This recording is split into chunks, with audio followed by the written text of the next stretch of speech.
यासी शरण जावे शक्ती जीवे न वंचे प्राप्त सळी प्राप्त प्रसंगी चिंतनरूपी सेवेसाठी निवडलेला भंग जगद्गुरु तुकोबारायांचा 4 चरणाचा असून प्रस्तुत अभंगामध्ये जगद्गुरु तुकोबार आहे तो मम सर्वसामान्य जीवाला भगवंताचा स्वभाव सांगतात. विठ्ठला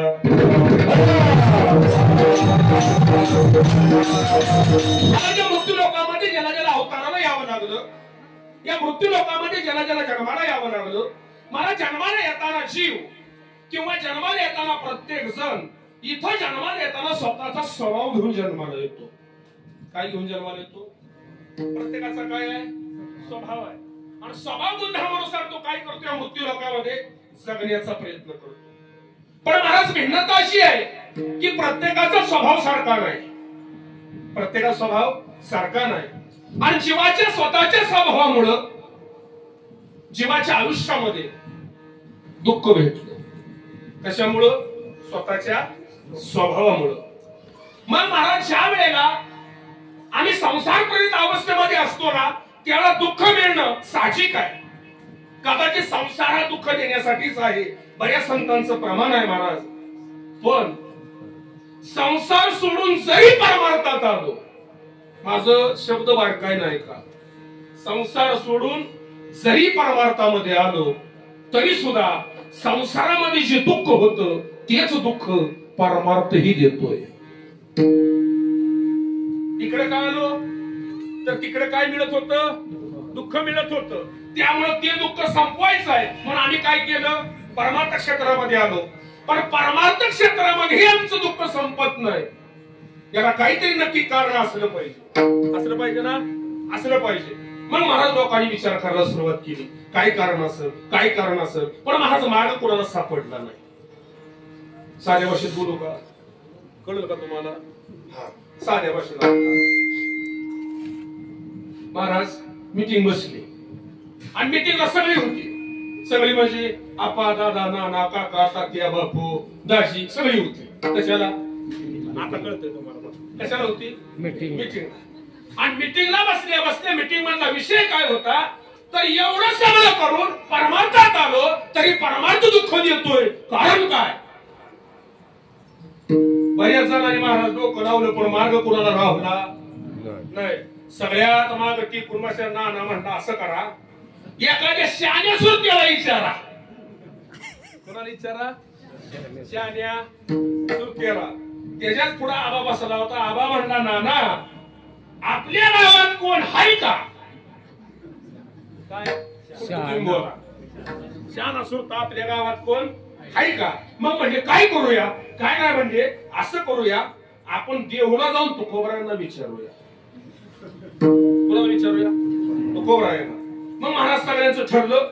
सकाळी सगळ्यांनी आपल्या दशम्या गोळा केल्या आणि धर्मजर करत करत करत करत सगळ्यांनी आळंदीला जावं, ज्ञानोबारांचं दर्शन करावं आणि तिथून देहूला यावं. सकाळची वेळ आहे. तुकोबारांनी स्नान संध्या उरकावी, विनागाळ घ्यावा आणि आता भंडाऱ्याला जाणार.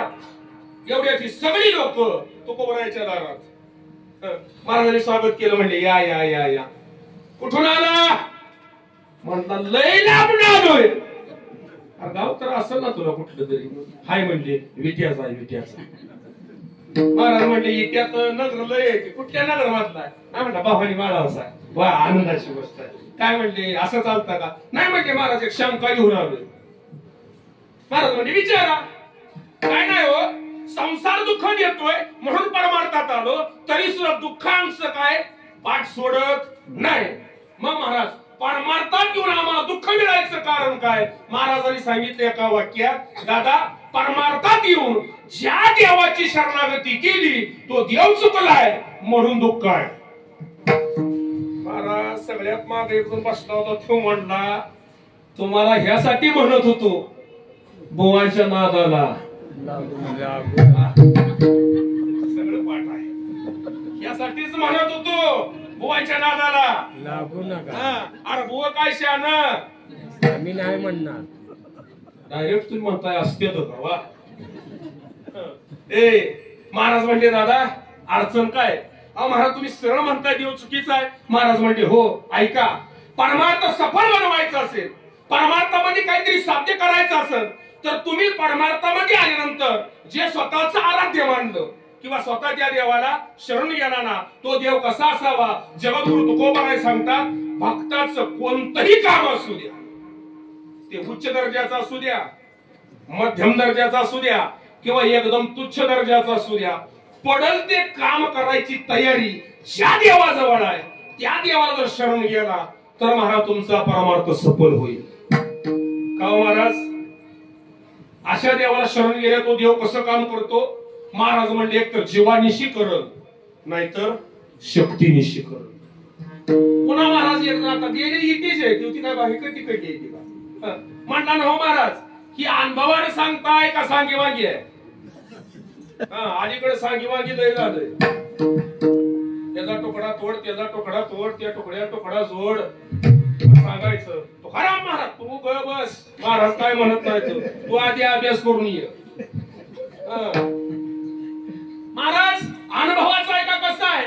महाराज म्हणले दादा माझा अनुभव काय आहे तर माझ्या अभ्यासानुसार जीवानिशी काम केलं, शक्तीनिशी काम केलं, कुणाचं भीष्माचा पणही खरा केला आणि अर्जुनाचंही रक्षण केलं. एक जर म्हटला महाराज तुम्ही सांगताय ते सगळं कळलं, पण ह्याचा तुम्हाला अनुभव काय? कारण सांगावं, अनुभवी आले अंगात ये या जगा, आधी आपल्या जवळ असावं आणि मग दुसऱ्याला सांगावं. महाराज म्हणले ऐका, जेवढे देवाचे अवतार झाले त्या प्रत्येक अवतारामध्ये मी देवाच्या बरोबर अवताराला आले.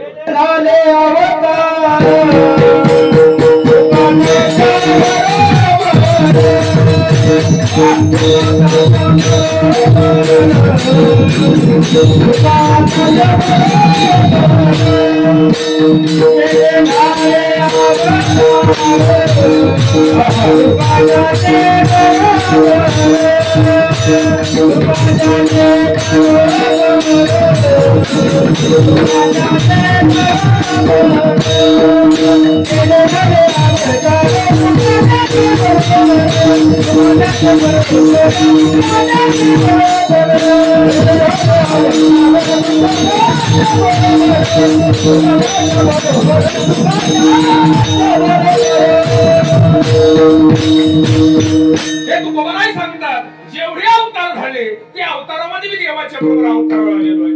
मी स्वतः या गोष्टीचा साक्षीदार आहे. कोणत्या? की भक्ताचं काम कराय माझा देव लाजत नाही या गोष्टीचा मी स्वतः साक्षीदार आहे. त्यामुळं तो देव मी माझ्या चित्तात धरला आणि माझा परमार्थ सफल केला. तुम्हालाही तुमचा परमार्थ सफल करायचा असेल तर तो देव तुम्हीही तुमच्या चित्तामध्ये धरा आणि तुमचा परमार्थ सफल करा, असा या अभंगाचा सरळ सरळ अर्थ आहे. विठाला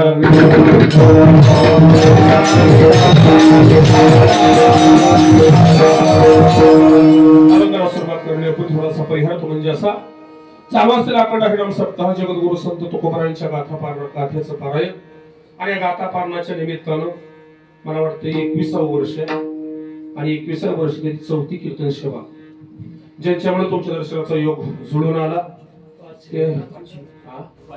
पाचवी आहे का? वयाच्या मानाने विसरायला लागलाय.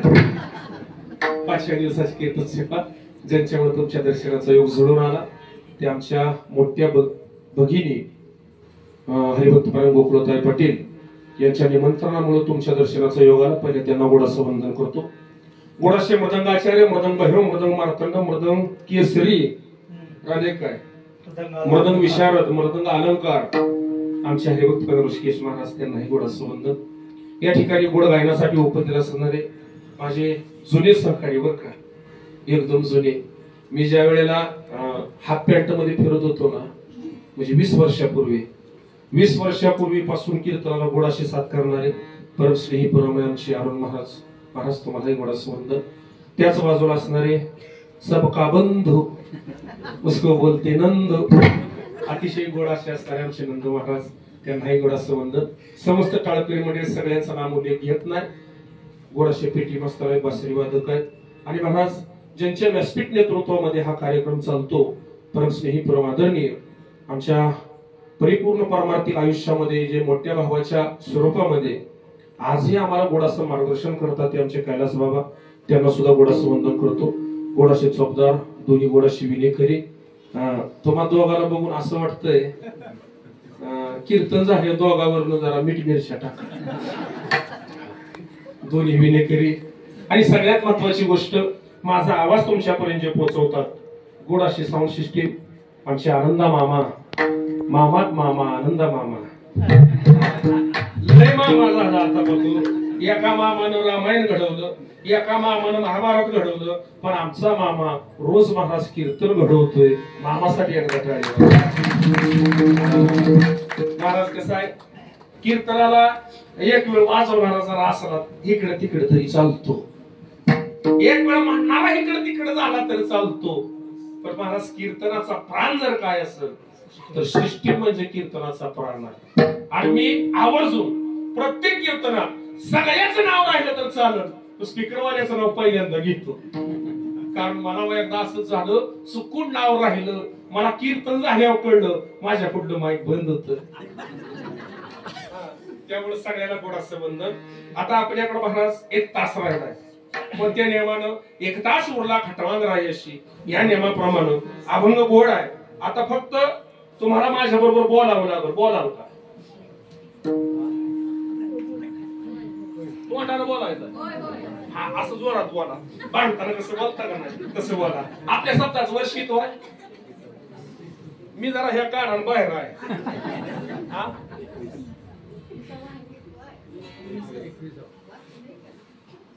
होता का जेवाय सगळे जेवलाय ना मग जोरात बोल किती वर्ष आहे 21ावं म्हणजे 21 वर्षात तुम्ही तुझाही बोबत उडवले म्हणजे आपलं कीर्तन ऐकलेत ना हे माझीच किती कीर्तन तुम्ही ऐकले पण महाराज मी अलीकडे थोडा कीर्तनाचा नियम बदलला सांगू का नियम तुम्हाला सांगू का हा ऐका सेवेसाठी निवडलेला अभंग जोपर्यंत बसलेल्या शेवटच्या माणसाला कळत नाही तोपर्यंत मी कीर्तन बंद करत नाही पण थोडा ऐका बरं का मी 11 वाजेपर्यंत मंडळाच्या ताब्यात आहे किती वाजेपर्यंत 11 कदाचित वेळ लागला 11:15 11:30 पावणे 12 तर ज्यादा काम करते त्याला काय म्हणते तुमच्याकडे ओव्हर टाइम जर मला ओव्हर टाइम करावा लागला तर माझा ओव्हर टाइम 15 मिनिटांना डबल होतो आपण मी मंडळाला मागत नाही बरं का हा बसलेल्या माणसाकडे घेतो आता यांचं ठीक आहे खिशात हात घालते 100-200 काहीतरी बघा ना चेअरच पडले आता ह्या त्या बऱ्याच जणी असा विचार करते त्या तुझा जर असला उद्योग होता आम्हाला आधी कळलं असतं 50-100 काहीतरी आणलेत का पैसे आणलेत का नाही आजी माझ्याकडे बघून वाटतं का मी पैसे मागणार भाऊ असं वाटतं का अंड नसलं तर राहू द्या पैसे नसलं राहू द्या मी पैसे बदल्यात काय बी घेतो गळ्यातलं घेतो कानातलं घेतो हातातलं घेतो बोटातलं घेतो पण घेतो त्यामुळे काय करावं लागलं शांतपणानं कीर्तन ऐकावं लागलं विठाला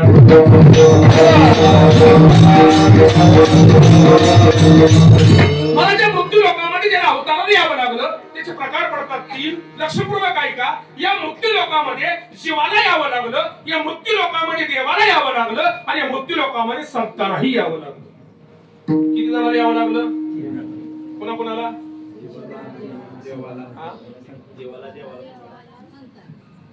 असं बोलत चला रात्री असं विचारलं होतं सांगा म्हणलं काय काय सांगितलं मागणी एक म्हातारी उभा राहिली एवढ्या माणसात मला म्हणली आम्हाला विचारतोय तुला कशाला बोलवला माणसं महाराज खट्याळं हे ऐका कुणाला यावं लागलं जीवाला यावं लागलं देवाला यावं लागलं आणि संतांनाही यावं लागलं लक्षपूर्वक ऐका इथं जन्माला येणाऱ्या जीवाच्या जन्माचं कारण वेगळं आहे संत जन्माचं कारण वेगळं आहे आणि देवा जन्माचं कारण वेगळं आहे इथं जन्माला येणाऱ्या जीवाचं कार्य वेगळं आहे संतांचं कार्य वेगळं आहे आणि देवाचं कार्य वेगळं आहे इथं जन्माला येणाऱ्या जीवाचा अधिकार वेगळा आहे संतांचा अधिकार वेगळा आहे आणि देवाचा अधिकार वेगळा आहे तद्वत इथं जन्माला येणाऱ्या जीवाचा स्वभाव वेगळा आहे संतांचा स्वभाव वेगळा आहे आणि माझ्या भगवंताचा स्वभाव सगळ्यापेक्षा वेगळा आहे विठ्ठल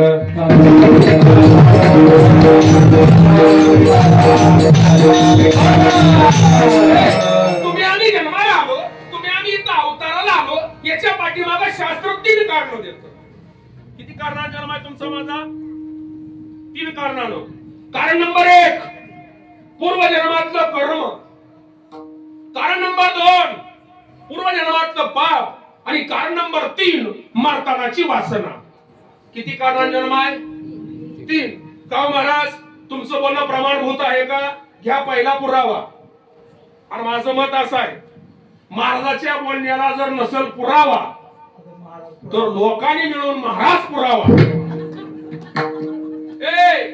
कर्म शिल्लक राहिलं का जीवाला जन्माला यावं लागतं. ज्ञानोबरांनी गोवी खर्च केली.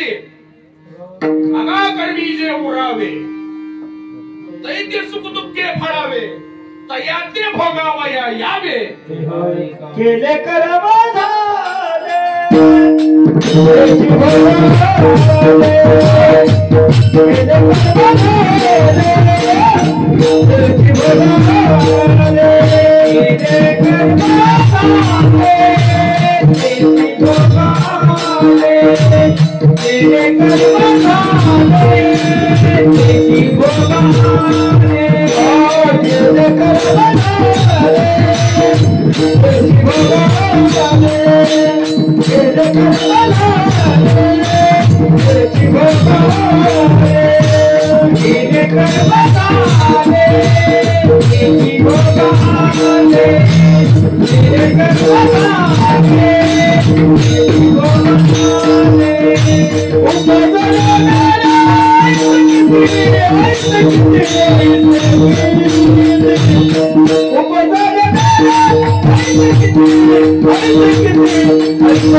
सिद्धांत फार गोड आहे राजा.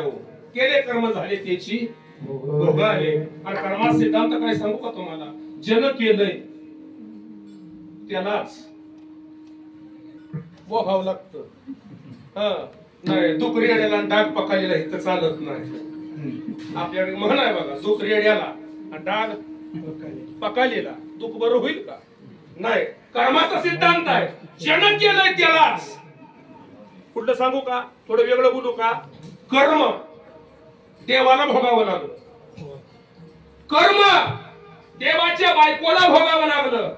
माफी मागून वाक्य बोलतो. कर्म देवाच्या बापाला भोगावं लागलं. तुम्ही आम्ही जीव आहे. कोणाला भोगायला लागलं? देवाला. देवाला कर्मे राम वनवासा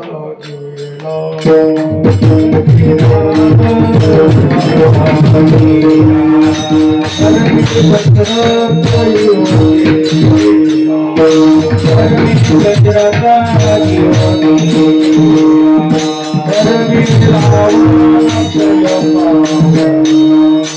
कर्मे रावण क्षय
असं काय तर वाजल्यावर टाळी तर वाजवत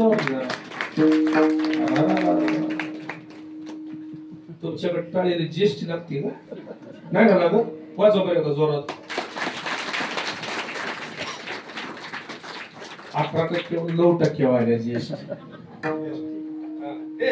कर्म भोगावं लागतं कुणाला भोगावं लागलं देवाला भोगावं लागलं कुणाला भोगावं लागलं देवाच्या बायकोला भोगावं लागलं कुणाला भोगावं लागलं देवाच्या बापाला भोगावं लागलं तुम्ही आम्ही कोण आहे लय साधारण जेव्हा आहे महाराज रोज सकाळी उठावं सरोवरामध्ये स्नान करावं आणि माघारी येताना कमंडलमध्ये सरोवराचं पाणी आणावं घरी आल्याबरोबर ते पाणी आपल्या पतीच्या पायावर घालावं पती दर्शन करावं आणि रोजचा नित्यकर्म करावं रोजचा महाराज रोजचा नित्य नियम आहे आणि एक दिवस सरोवरामध्ये माघारी येत असताना काही राजकुमार ते सरोवरामध्ये आंघोळ करताना तिनं बघितलं कोणाला बघितलं राजकुमारांना आणि मला थोडस मन विचलित झालं पाणी घेतलं नवऱ्याच्या पायावर घालणार नवऱ्यानं अंतर्ज्ञानानं ओळखलं होतं पायावर नाही पाणी ओतून घेतलं महाराज तिला वाटलं काहीतरी राग आला गेला असं तिथंच कमांडून ठेवला आणि पूजा करायला बसली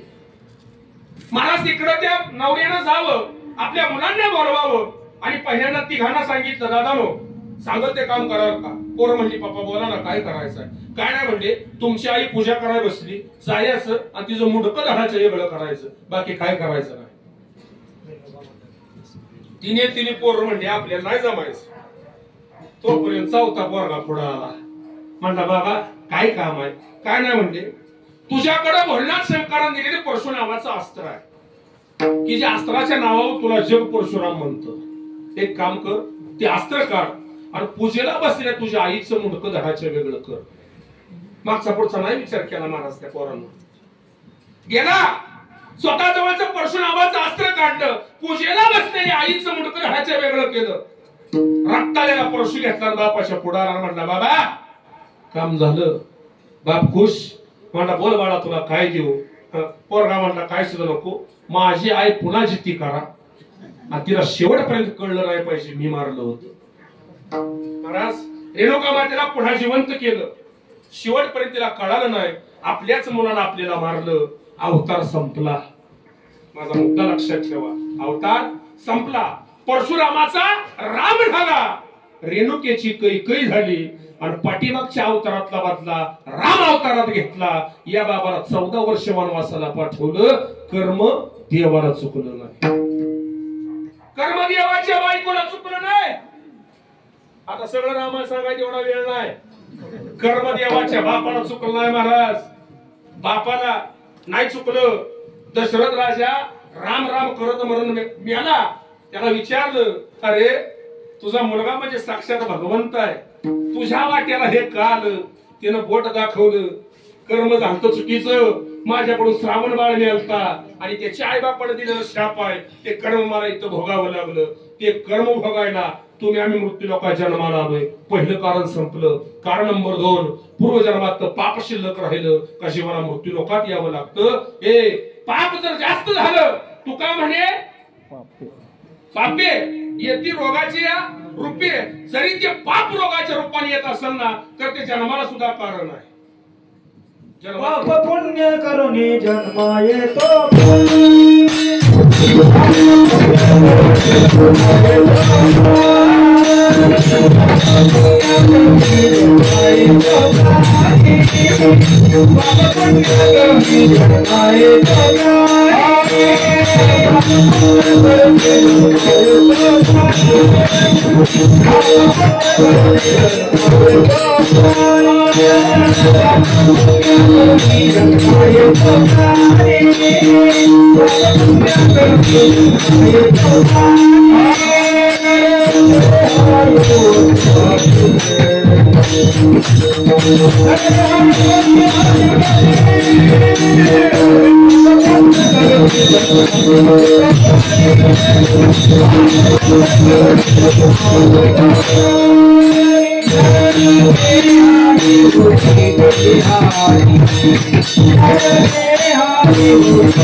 जगद्गुरु तुकोबाराय सांगता जन्मा येणे घडे पातकाचे मूळ पाप शिल्लक राहता यावं लागतं. आणि सगळ्यात महत्वाचा विषय मरतानाची वासना जीवाची जन्माचं तिसरं कारण आहे. जन्म घेणे लागे आता ऐका, ज्या कारणानं जीवाचा जन्म आहे त्याच कारणानं संतांचा जन्म नाही महाराज. संतांनी स्वतःच्या जन्माचं कारण फार वेगळं सांगितलं. कोणतं? आम्ही वया कुंठवासी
गुण हमखास. का संत जन्माचं कारण संत काय सांगतात? आम्ही वैकुंठवासी आलो याची कारणाशी. कोणतं कारण? बोलली ऋषी साच भावी वर्तया जाडू संताचे मारण. कळालं कारण. आणि देवा जन्माचं कारण काय? हे गीतेचं अध्यायामध्ये भगवंतानी स्वतः सांगावं. यदा यदा हि धर्मरक्षावया अवतार घेशी. जन्माचं कारण कळालं. कार्य इथं जीवाला विशेष काही कार्य नाही महाराज. संतांचं कार्य बुडती हे जन देखवे डोळा येतो कळवळा म्हणून या. आणि देवाचं कार्य भक्ताराके पाय पाशी दुर्जनाशी संवादी. हे अधिकार जीवाला इथं अधिकार नाही कशाचाच. उगाच हाताला जोडायचं आहे की माझं ती माझं. तुझं काय सुद्धा नाही. खरंच काय नाही. माणसं म्हणते ती महाराज 20-11-7-12 आपल्या नावावर आहे. फक्त 1.5 फुटानं. किती फुटानं? 1.5 फुटानच माती तुझी आहे. 1.5 फुटाच्या खाली आपला अधिकार. इथे मनुष्याचे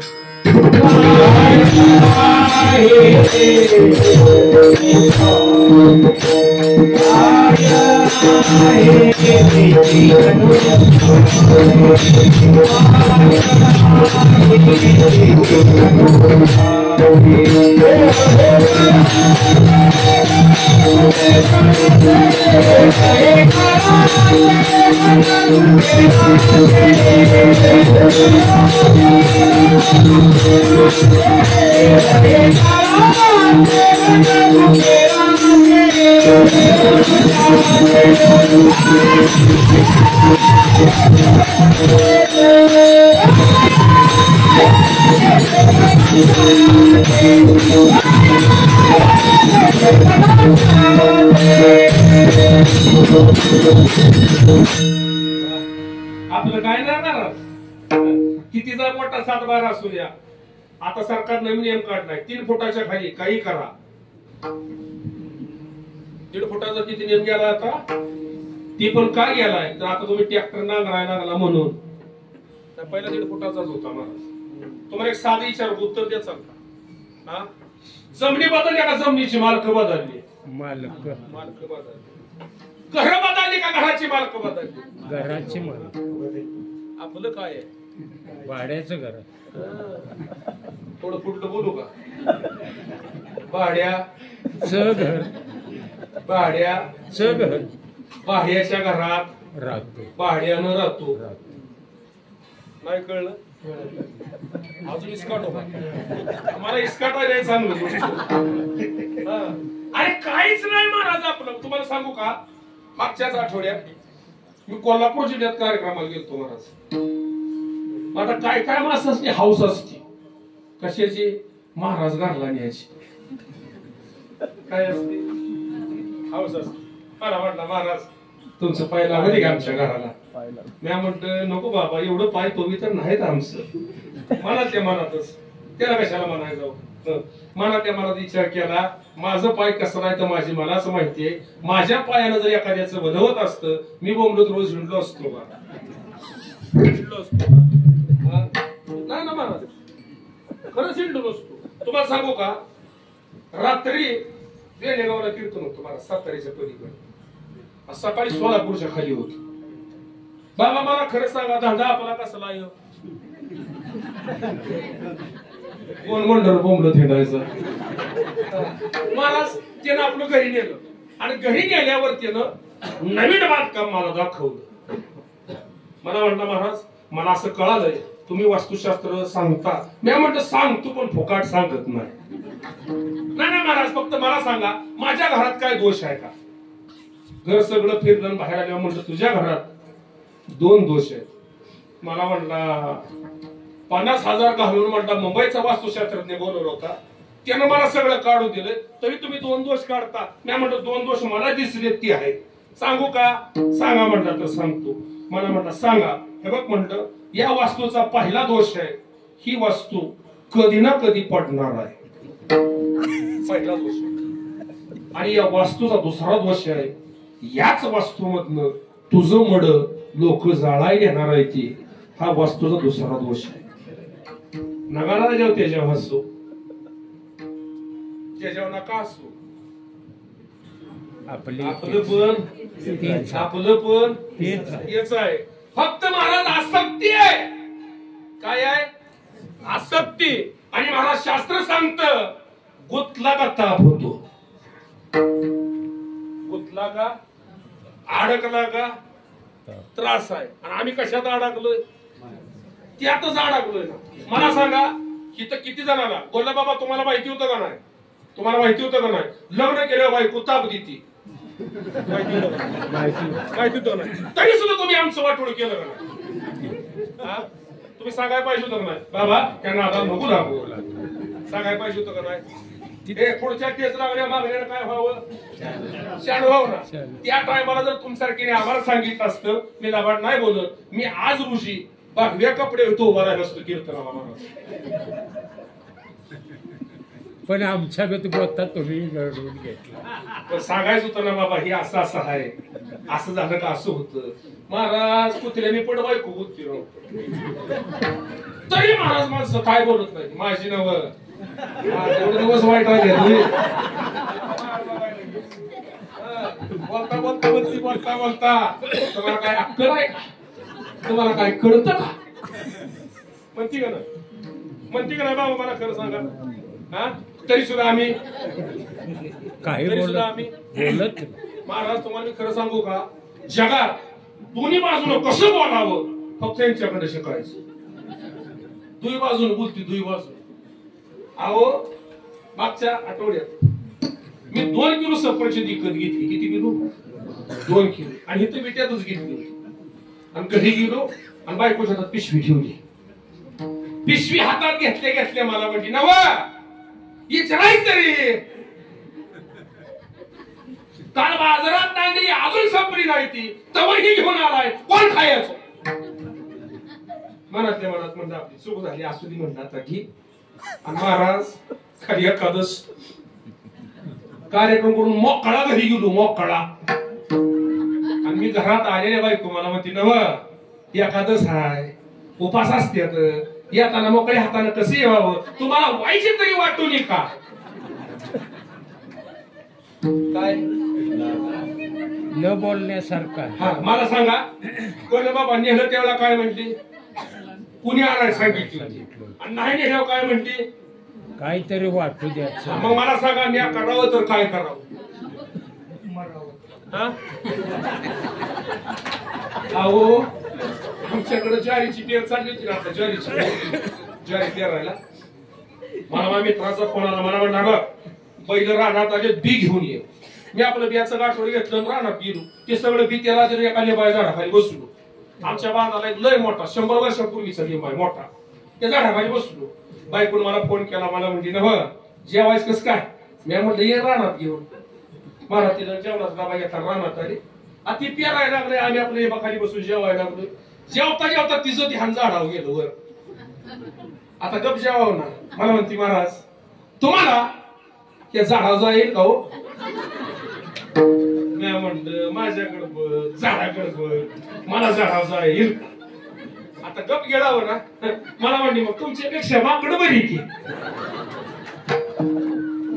तुमच्यापेक्षा माकड बरी महाराज लय राग आला हो 3 महिने मी प्रॅक्टिस केलं 3 महिने कार्यक्रम नसला का मळ्यात जायचो झाडावर चढायचं प्रॅक्टिस करायचो जिथं जिथं अडचण येईल तिथे तिथं मी कुऱ्हाडी खेळली बात मारली आता पाय ठेवायला आणि मला आठवड्यात बायकोला म्हणलं चल मळ्यात येते मला म्हणली काय चल म्हणतो ज्वारी कसली आहे बघून येऊ गेलो मळ्यात सगळा मळा फिरलो आणि झाडाखाली आलो झाडाखाली आलो मी म्हणलं काय आठवतं का म्हणजे त्यात काय आठवायचं आहे मी तुम्हाला म्हणली होती झाडावर जायचं का तुम्ही म्हणला होता नाही मग मी तुम्हाला म्हणली होती काय म्हणली होती तुमच्यापेक्षा माकड बरी तिथंच थांबवलं महाराज सर झाडावर गेलो आणि असं मला दुपट असतं ना वर झाडात त्यात बसलो आणि वरूनच बायकोला विचारलं कस काय जमलं ना आपल्याला बायको मला म्हणती ना मागच्या वेळा तू काय म्हणली होती मला येत नव्हतं झाडावर जायला त्यावेळेला तुमच्यापेक्षा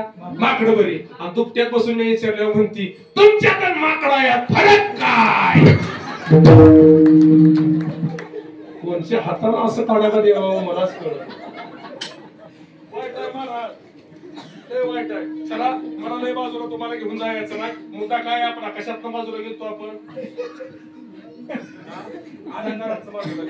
इतर जीवाला काय सुद्धा अधिकार नाही चला पुढं संतांचा अधिकार देवापेक्षा मोठा आहे मला माझ्या महत्वाच्या मुद्द्यावर यायचं आहे हे ऐका इथं जन्माला आलेल्या जीवाचा स्वभाव वेगळा आहे संतांचा स्वभाव वेगळा आहे आणि भगवंताचा स्वभाव वेगळा आहे आता जीवाचा स्वभाव कीर्तनात सांगायच्या मापाचा नाही तरी पण सांगणं भाग आहे हे ऐका फक्त ऐका आणि आपण यात बसतो का याचा विचार करा दुसऱ्याचं चांगलं झालेलं कधीच बघवत नाही कुणाचा स्वभाव बोलत चला जीवाचा स्वभाव दुसरा पुढे गेलेला खपत नाही कुणाचा स्वभाव आणि दुसऱ्याची प्रगती झाली का ह्याच्या पोटात वायुगोळा उठतो कुणाच्या आता हे जीव कोण तुम्ही जीव ठरवा कोण आहे मला खरं सांगा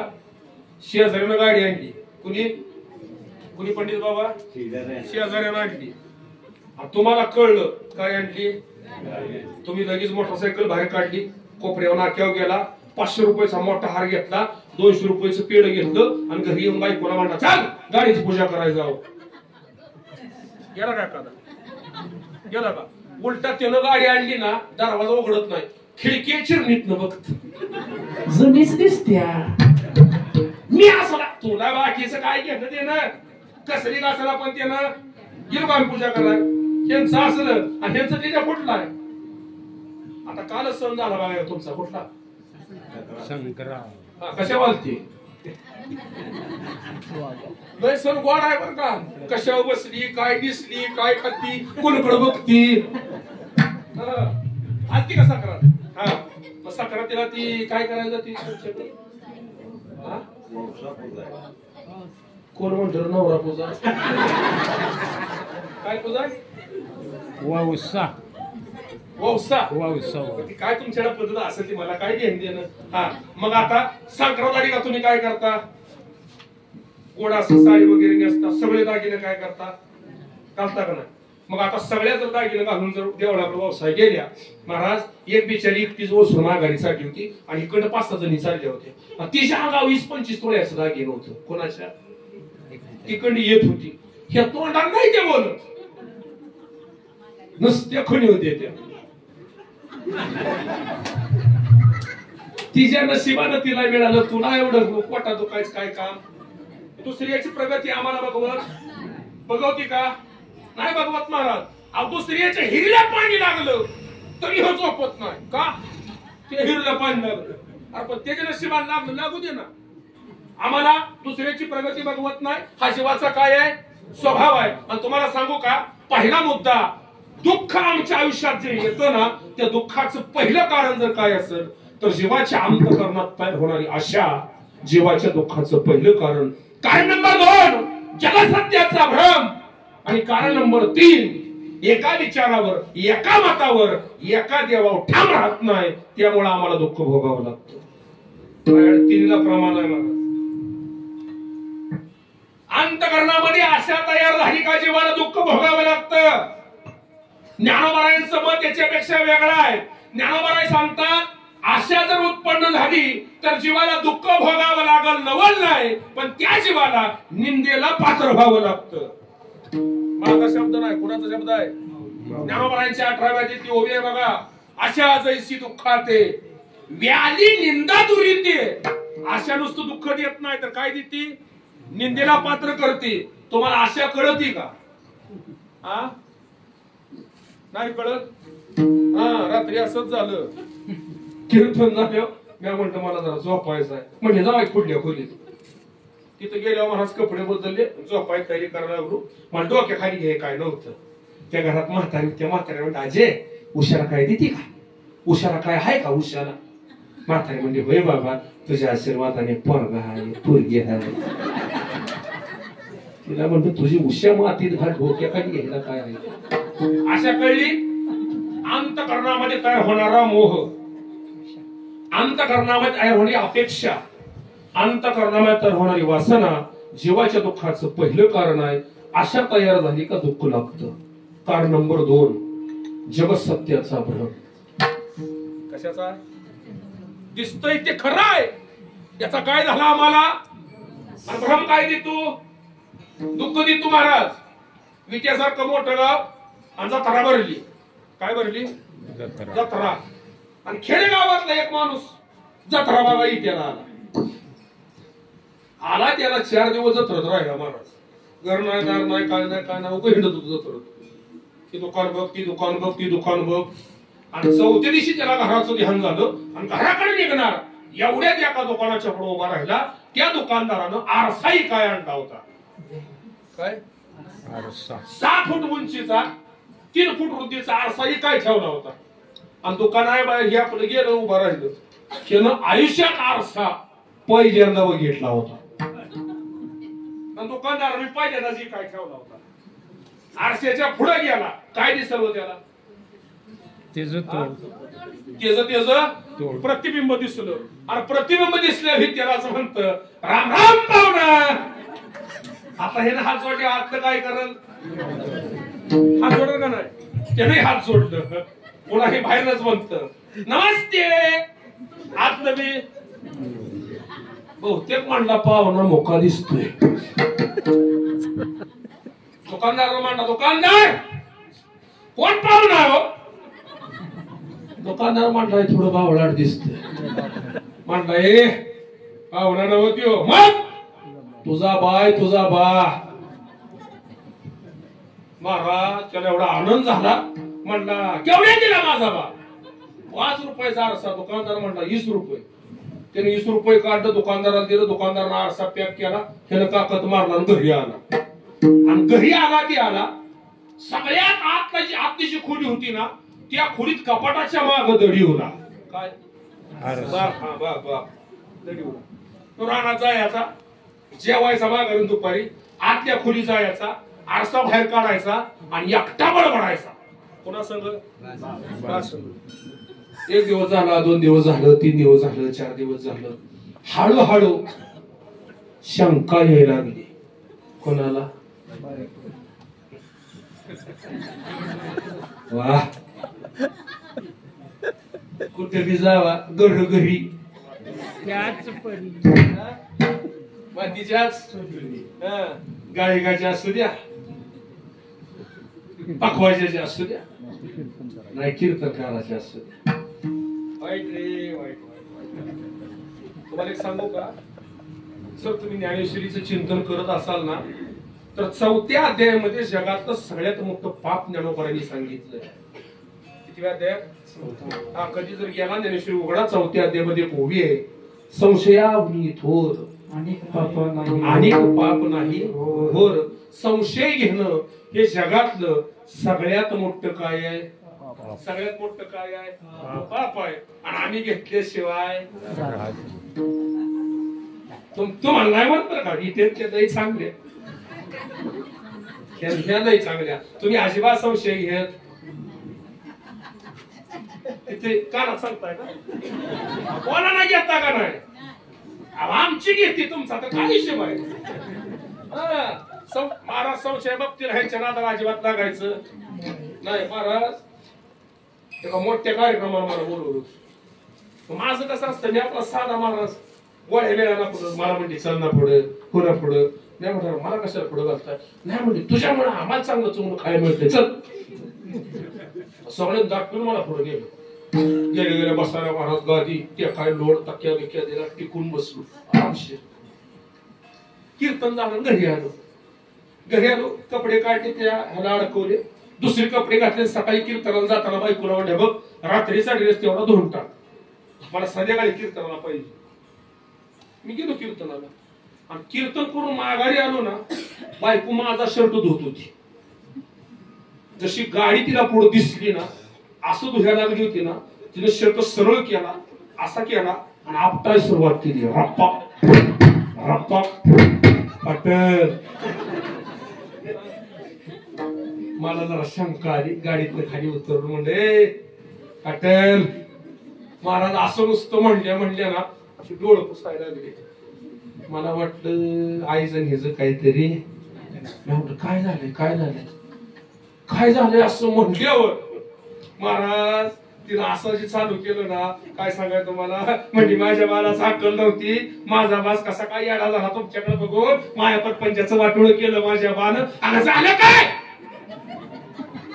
बापाला दोष द्यायला लागली एवढा हा आणि महाराज काय जरी झालं ना त्या बापाला दोष देते त्या.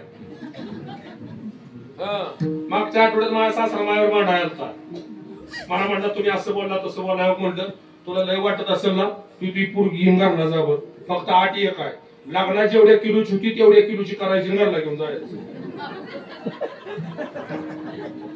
कौतिक लावले लग्नात 40 किलोची होती म्हणलं मी आता 80 किलोची केली लागली महाराज मुळ राहायला. अगं पण झालंय काय काय नाही म्हणजे माझ्या परपंचाचं वाटोळं झालं म्हणजे तुम्ही सुद्धा असाच चाल मला माहित नाही. अगं पण झालं काय तिनं महाराज शर्ट माझ्या पुढे आडवा धरला मी आधी टिकून बसलो होतो का तिथं उशीची टिकली माझ्या शर्टाला लागली. तेव्हापासून महाराज मी बसताना लय विचार करून बसतो. माझा मुद्दा काय आहे संशयावनी धोर तिला संशय आला म्हणजे येड्यावणी का करताय रानात येतय आत्या खोली एकटं मला वाढतोय म्हणून ती महाराज नवरा मळ्यात गेली आत्या खोलीत आली आणि कपाटाच्या मागणं तिनं बाहेर काढला काय आता तिनं बी आरसा पहिल्यांदाच बघितला होता. काय दिसल तिचं आणि जसं तिचं प्रतिबिंब तिनं आरशात बघितलं आणि आत्ताच आरडली आतीबाई म्हातारी बाहेर म्हणती काय झालं काय नाही म्हणते माझ्या परपंचाचं वाटोळं झालं बघा तुमच्या लेकानं काय केलं. म्हातारी म्हणती काय केलं काय नाही म्हणती घुसरीन आणल्या घुसरीन आरशात पदर उलटा दिसतो ना आपला पदर उलटा दिसतो तिला वाटतं घुसरी नाही. म्हातारी म्हणते तुझ्याशी मला काय हाड माझ्या लेकाला आरोप करते का माझ्या लेकासारखा योग आख्या गावात आहे का इतिहास आहे का कसलाय माझा योग दुपारी 12ला एखाद्याचं लगीन ठरलं 5 वाजूस तर 3दा मोडून येतो माझा योग साधा सुद्धा ऐका, गावात एक सप्ताह होत होता, माया एकानं 5 सप्त केलं एका सप्त्याचं. माझा लोक त्याच्या आळ घेतली का, म्हातारीला म्हणजे जाऊन आत बघून यायचा. आणि मागचून बाय बाहेर गेली, म्हातारी आत आली. आता म्हातारीने बी आरसा काय दिसल, म्हातारी आत म्हणते सुनबाई कितीला बड बोलती ग, माया लेकाला रस्त्यावर चालणारी भिकारीने कोणतरी गाठ पडली असेल आणि त्यानं भिकारीने घरात आणून ठेवल्या. आता झालं का भांडणाचा पाया, शोभा घरी आला का नवरा बायकोची लागली भांडणं, त्यात म्हातारीने उडी घेतली. हा म्हातारीला ऐका, नवरा बायको भांडणात कवा पडत जाऊ नका.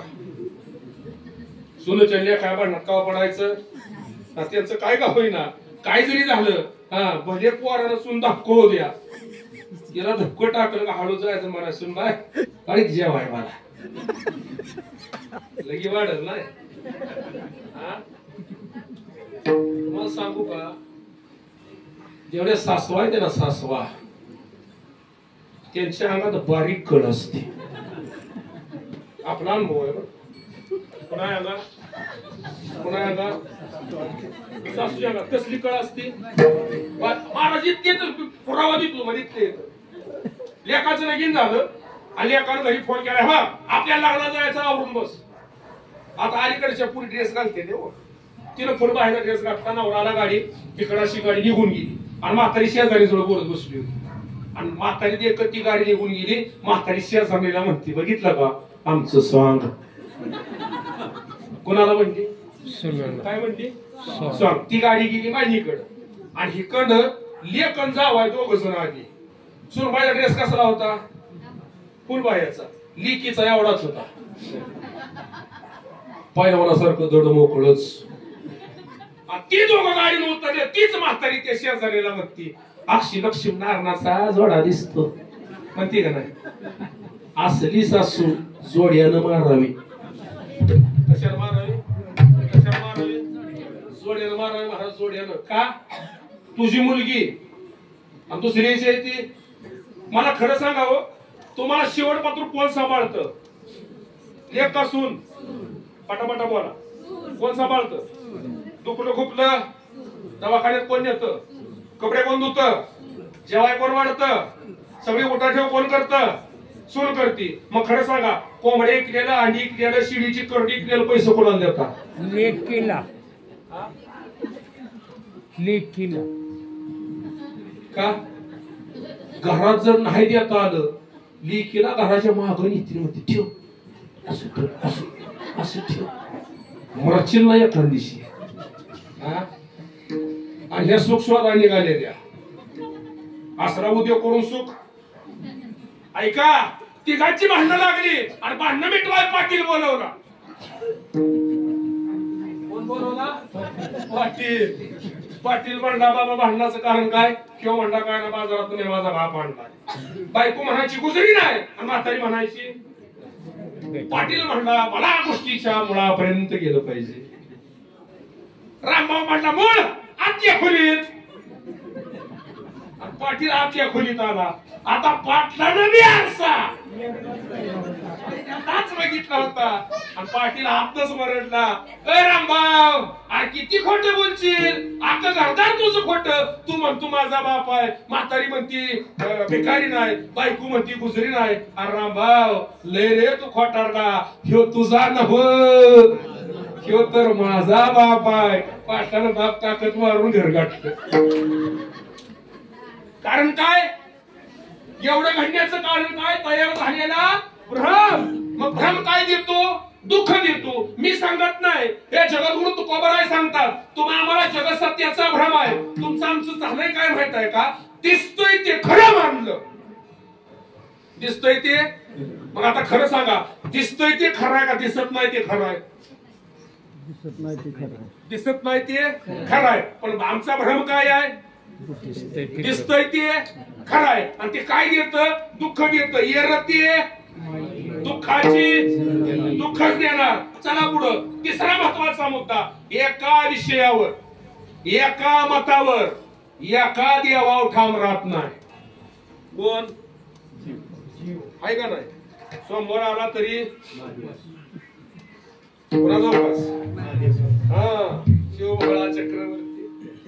त्याचे पाय माझे मंगळवार आला का आली देवी आली का बुधवार आला का एक गाव आम्ही गुरुवार आला दिगंबरा शुक्रवार आल्यावर पुन्हा देवी सजय संतोषी मा शनिवार आल्यावर शरण शरण रविवार सदेव लय गोड आहे महाराज कोणता आम वाग्या सोम वाग्या प्रेम नगरवारी